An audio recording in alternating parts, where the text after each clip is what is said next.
H அப்படின்னு அச்சி புச்சி தும்பலா இல்லை இரும்பலா எதுவாக இருந்தாலும் இந்த பூண்டு மிளகு அரைச்சி மசாலா செஞ்சு நம்ம செய்ய போகிறோம் ரைட்ஸு. இது செஞ்சு சாப்பிட்டுங்க, சட்டுன்னு உங்களுக்கு வந்து குணமாகும். இதுக்கு தேவையான பொருட்கள் பார்த்திங்கன்னா, ஃபஸ்ட்டு நான் கருவேப்பிலை ஃப்ரெஷ்ஷாக எடுத்துகிட்டு வந்துட்டேன். சாதம் வந்து வெடித்து வச்சுருக்கேன். ஒரு கடாய் வச்சுட்டு எண்ணெய் ஊற்றி ஒரு 25 பல் பூண்டு நல்லா செவக்க வதக்கணும். அதுக்கப்புறம் ஒரு 10 காஞ்ச மிளகா உங்கள் காரத்துக்கு தகுந்த மாதிரி சேர்த்துக்கோங்க. இதுவும் நல்லா வதக்கணும்.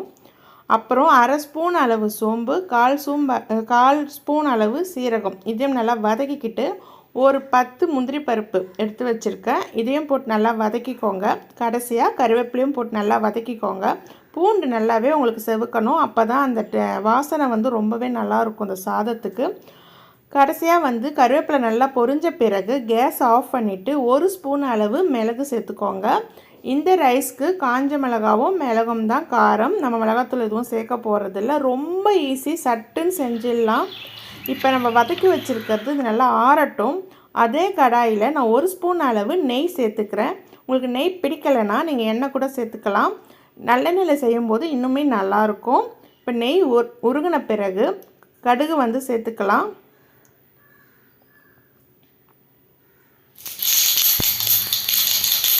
நல்லா படப்படன் கடுகு பொரிஞ்ச பிறகு ஒரே ஒரு வெங்காயத்தை நீல வாக்கில் வெட்டி வச்சுருக்கேன். அதையும் சேர்த்துக்கிட்டு சால்ட்டு, கருவேப்பிலை, தக்காளி, ஒரு சிட்டிகை அளவு மஞ்சத்தூள் இது போட்டு நல்லா கலந்துக்கோங்க. நம்ம வதக்கி வச்சுருக்க அந்த பூண்டு வந்து நல்லா அரைச்சிட்டேன். இப்படி தொக்காக அரைச்சிக்கோங்க. இதையும் சேர்த்துட்டு ஒரு 1/4 டம்ளர் அளவு தண்ணி சேர்த்து நல்லா இதை சுண்ட விடுங்க. ஒரு 2 நிமிஷத்துல உங்களுக்கு சுண்டி நல்லா தொக்கு மாதிரி வந்துடும்.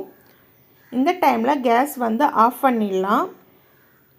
நம்ம வடித்து வச்சுருக்க சாதம் வந்து ரெடியாக இருக்குது. ஆறணும் சாதம். ஒரு ஸ்பூன் அளவு எண்ணெய் ஊற்றி சாதம் வடித்து வச்சுக்கோங்க. அப்போ சாதம் வந்து உதிரியாக கிடைக்கும். இப்போ நம்ம இந்த தொக்கையும் சாதம் ஒன்றா கலந்து வச்சிடலாம்.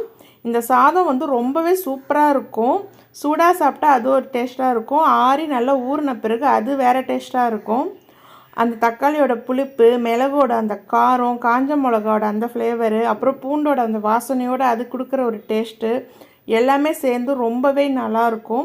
இதுக்கு சைடிஷ் பார்த்திங்கன்னா, நீ சிம்பிளாக நான் ஒரு முட்டை தான் செஞ்சுருக்கேன். முட்டை வந்து தோசைக்கல் எண்ணெய் சூடான பிறகு முட்டையை உடச்சி ஊற்றிட்டு ஒரு சிட்டிகை மஞ்சத்தூள், சால்ட்டு, மிளகுத்தூள் போட்டு இந்த மாதிரி 2 பக்கமும் நல்லா செவக்க எடுத்துருங்க.